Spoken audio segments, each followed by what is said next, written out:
ওই কবরে আলো বলা হয়েছে এটাকে, যে কবরের শান্তি সুখের ব্যবস্থা করবে, এটার নাম হলো আলো, হাদিসের ভাষা।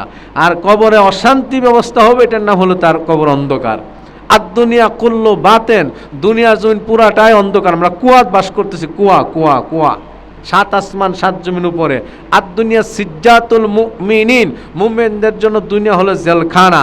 আর দুনিয়া জান্নাতুল কাফের, দুনিয়াকে যারা এসি ডিসি আই পাই 10 তলা 20 তলা জান্নাত মনে করে, খাবার আপেল কমলা, এটাই তো জান্নাত, এটাই তো সুখ, এই সেই, এই লোকটা নিঃসন্দেহে কাফের কাফের কাফের। যদি একবার খালি কর যে দুনিয়া সব পাইছি, আর সে শান্তি আর কি, আল্লাহ তো আমার দুনিয়া তুই রাখছে, হ্যাঁ তুমি শান্তি মনে করতেছ, এটা দলিল হলো কাফের। আর দুনিয়া জান্নাতুল কাফের, যদি একবার খালি জান্নাত মনে করে।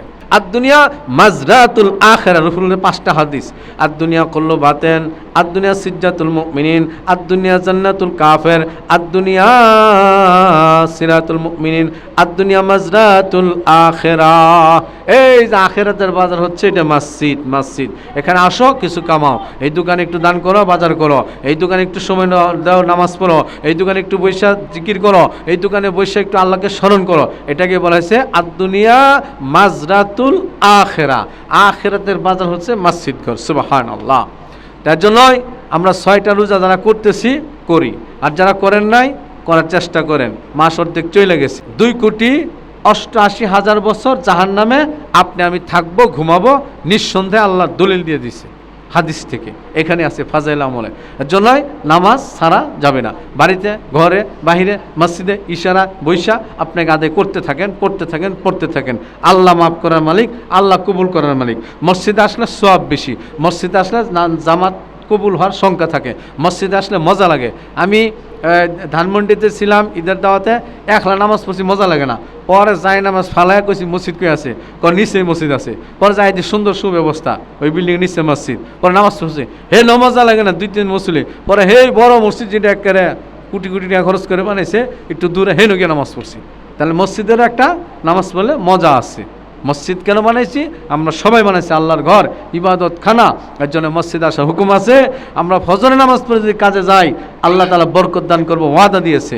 জোহরের নামাজ পড়ে যদি কাজ করি, ওয়াদা দিয়েছে। আসরের নামাজ পড়ে কাজ করলে ওয়াদা দিয়েছে। মাগরিব নামাজ পড়ে কাজ করলে ওয়াদা দিয়েছে। এশার নামাজ পড়ে কেউ ঘুমাইলে সারা রাত আল্লাহর রহমত জিকিরের ভিত্তিতে সে ঘুমাবে। সুবহানাল্লাহ। তো ওয়াদা আছে, এর জন্য নামাজ পড়বো তো ইনশাআল্লাহ। ইন্না সলাতা, নিশ্চয় মানে নামাজ। ইন্না সলাতা, নিশ্চয়, ইন্না মানে নিশ্চয়, সলাত মানে নামাজ। ইন্না সলাতা তানহা আনিল ফাহশাই ওয়াল মুনকার ওয়া ইয়াযুকুম লাআল্লাকুম তাযাক্কারুন। আমি আল্লাহ ওয়াদা দিলাম, নিশ্চয় নামাজ আপনাকে আমাকে সমস্ত খারাপ ফিতনা ফাসাদি ফাহাসি কাজ থেকে বাঁচায় রাখবে। বাঁচায় রাখার মানেই হলো আমি আল্লাহ তাআলা আমাকে জান্নাত দিয়ে দিব। সুবহানাল্লাহ। বাস, এর জন্যই নামাজ পড়ব।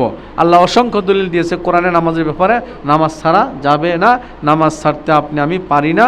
মুসলমানের জন্যই নামাজ, এটা গরুর জন্য না, কুত্তার জন্য না, বিলের জন্য না, ইহুদির জন্য না, কাফেরের জন্য না, অন্য অন্য ধর্মের জন্য না।